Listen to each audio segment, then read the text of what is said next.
Hi, I'm Wesley, and today I have with me Animation Professor Scott Raymond. How are you doing? Doing great, thanks. Thanks for having me. No, it's no problem. So, how did you get into animation?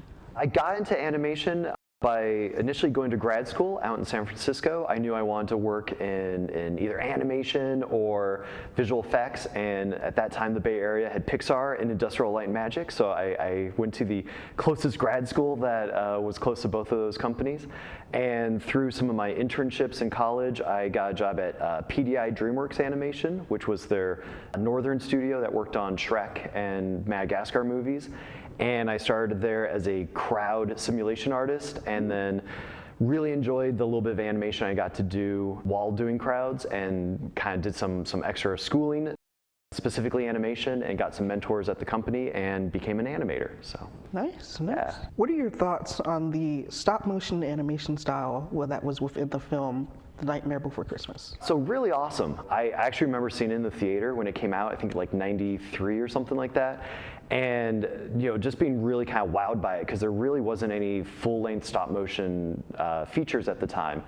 And it was for kids, but it was creepy, and there was like nasty looking cool design, sort of aesthetic to it.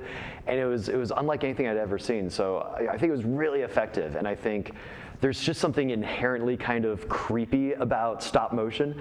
It lends itself to sort of creepy themes and genres. So it was a perfect sort of marriage, I think, of that format for that storytelling. So I think it was really well done. And I remember just walking out of the theater being kind of like in awe. Like my parents were asking me what I thought about, and I didn't even have thoughts yet, because I was still processing, like, what did I just see?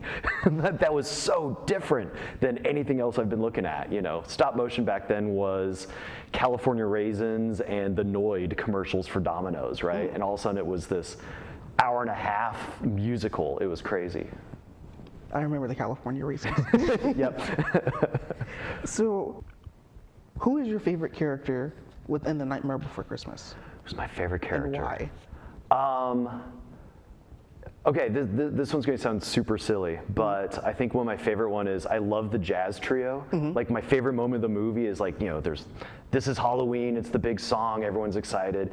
And then there's just, I think that's when the movie catches me, right? Because it turns on a dime. Instead of it just being like a silly holiday movie, Jack has this really sad song, and he's walking, towards the graveyard, and the band is playing, the little jazz trio. Yeah. And I don't know why, for some reason, I love the guy that just goes like, smooth move, Bone Daddy, as he like flicks the thing in. But I love that jazz trio. Like if I could have a 3D print of the jazz trio, like I think those guys are great. Up against that cool, sort of stylized brick wall, just playing the jazz music, and it's just this really sort of quiet moment that you don't expect. So like, because that's my favorite moment of the movie, I'd go with the saxophone player saying, "Thanks, Bone Daddy."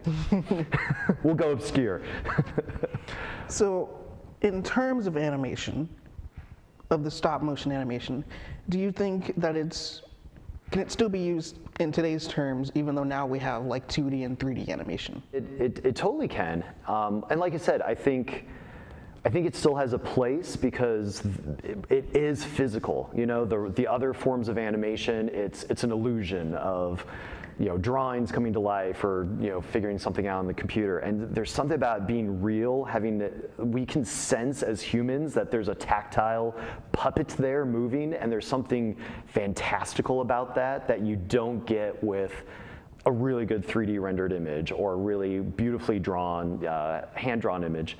And I think there's a place for that, and especially, like I said, stop motion lends itself to somewhat more unsettling sort of thematic things. So we see like Leica doing Coraline and Box Trolls, and all of those films are, there's something unsettling about them that stop motion gives you that no other sort of format does. Yeah.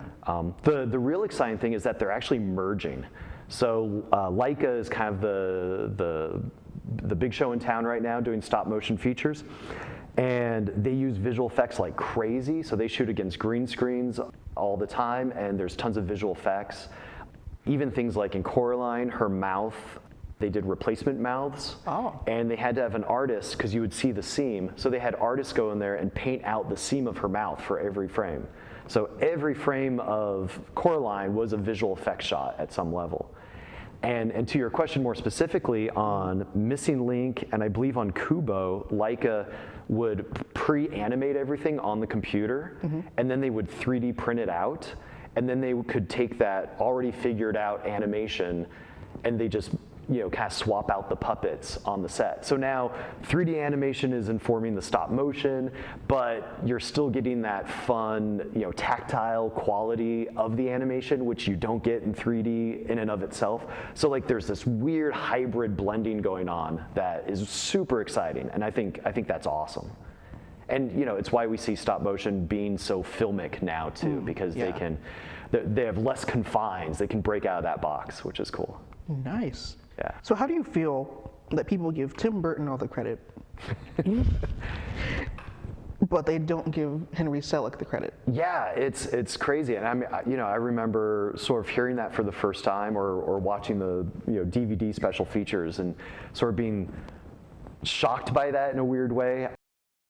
And I've actually seen Henry Selick at like conventions and stuff. And oh, really? Yeah, he's the super tall guy, and like his demeanor, he's very polite. He's very giving back to fans and other animators and stuff. And I've seen some interviews with him about it, and he's like, hey, people are enjoying the movie. I don't care. It's fine. And I think he's being very very polite and democratic about that.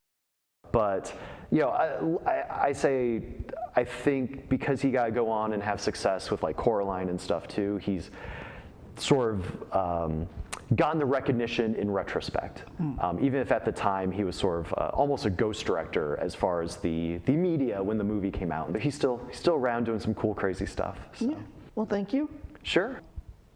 That was very insightful. Cool. Yeah, absolutely. Happy to come. Well, guys, that's everything for us. We will see you next time.